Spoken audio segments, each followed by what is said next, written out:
Baghdad پر تاتاری فتح کے بعد Hulagu Khan کی بیٹی بغداد میں گشت کر رہی تھی کہ ایک ہجوم پر اس کی نظر پڑی۔ پوچھا لوگ یہاں کیوں اکٹھے ہیں؟ جواب آیا ایک عالم کے پاس کھڑے ہیں۔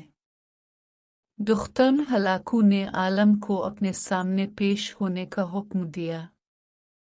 عالم کو تاتاری شہزادی کے سامنے لا حاضر کیا گیا۔ شہزادی مسلمان عالم سے سوال کرنے لگی، کیا تم لوگ اللہ پر ایمان نہیں رکھتے؟ عالم: یقیناً ہم ایمان رکھتے ہیں۔ شہزادی: کیا تمہارا ایمان نہیں کہ اللہ جسے چاہے غالب کرتا ہے؟ عالم: یقیناً ہمارا اس پر ایمان ہے۔ شہزادی: تو کیا اللہ نے ہمیں تم لوگوں پر غالب نہیں کر دیا ہے؟ عالم: یقیناً کر دیا ہے۔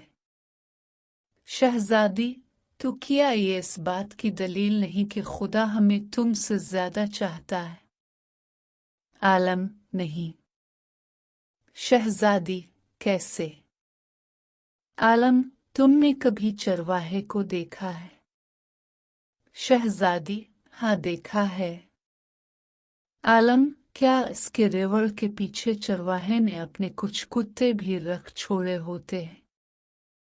شہزادی: ہاں رکھے ہوتے ہیں۔ عالم: اچھا تو اگر کچھ بھیڑیں چرواہے کو چھوڑ کو کسی طرف کو نکل کھڑی ہوں اور چرواہے کی سن کر دینے کو تیار ہی نہ ہوں تو چرواہا کیا کرتا ہے؟ شہزادی: وہ ان کے پیچھے اپنے کتے دوڑاتا ہے تاکہ وہ ان کو واپس اس کی کمان میں لے آئیں۔ عالم: وہ کتے کب تک ان بھیڑوں کے پیچھے پڑے رہتے ہیں؟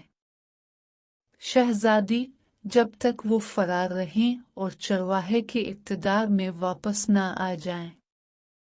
عالم: تو اب تاتاری لوگ زمین میں ہم مسلمانوں کے حق میں خدا کے چھوڑے ہوئے کتے ہیں۔ جب تک ہم خدا کے در سے بھاگے رہیں گے اور اس کی اطاعت اور اس کے منہج پر نہیں آ جائیں گے، تب تک خدا تمہیں ہمارے پیچھے دوڑائے رکھے گا، تب تک ہمارا امن چین تم ہم پر حرام کیے رکھو گے۔ ہاں جب ہم خدا کے در پر واپس آ جائیں گے اس دن تمہارا کام ختم ہو جائے گا۔ مسلمان عالم کے اس جواب میں آج ہمارے غور و فکر کے لیے بہت کچھ پوشیدہ ہے۔